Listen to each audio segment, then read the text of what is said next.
Hey guys, it's Lychee here. Welcome back to my channel. Today I am answering a question from Amal Albertini 3401.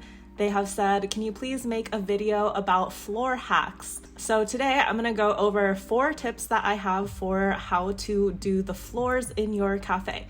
So let's go into the building and get started. Alright guys, so I'm here on my second floor, which is fully pom-pom Purin themed. If you want to see a full tour of this floor, I have made a video before and I will link it in the corner right now. But for today, my 4 tips for floors. The first thing I think that we should all be aware of is big tiles.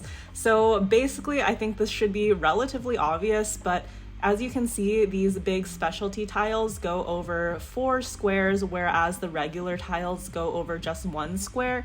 So if you are looking to do your floors, using the big tiles is way faster. And this kind of goes hand in hand with my second tip. I went through and actually counted, and every from corner to corner on each side is 24 tiles. The whole floor is also square, so it's 24 this way and 24 that way. That means that if you're using the small tiles, you would need 576 tiles.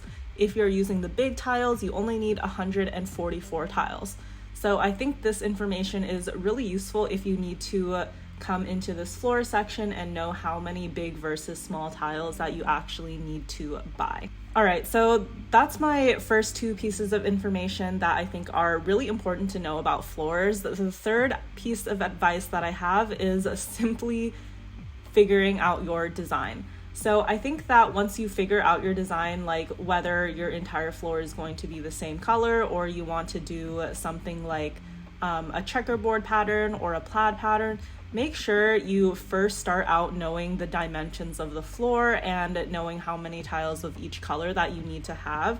Planning out your floor means that you can just set the plan, make sure you have the materials, and then I would also advise just like watching TV or YouTube or doing something else while you're doing the floors, because you can just execute it with the materials that you have and basically not have to pay too much attention to doing it, because as you know, putting down a lot of floors is really tedious.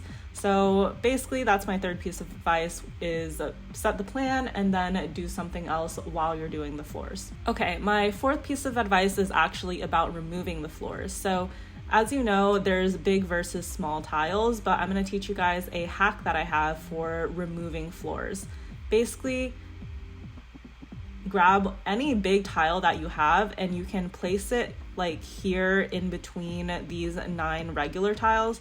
You place this down and as you can see, it removes all 9 of the tiles.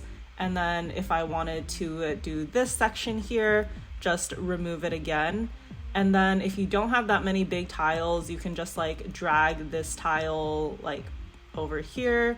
And as you can see, like I have cleared this entire section of tiles pretty quickly and efficiently. I would say this is probably the best hack that I have for removing any tiles from the floor.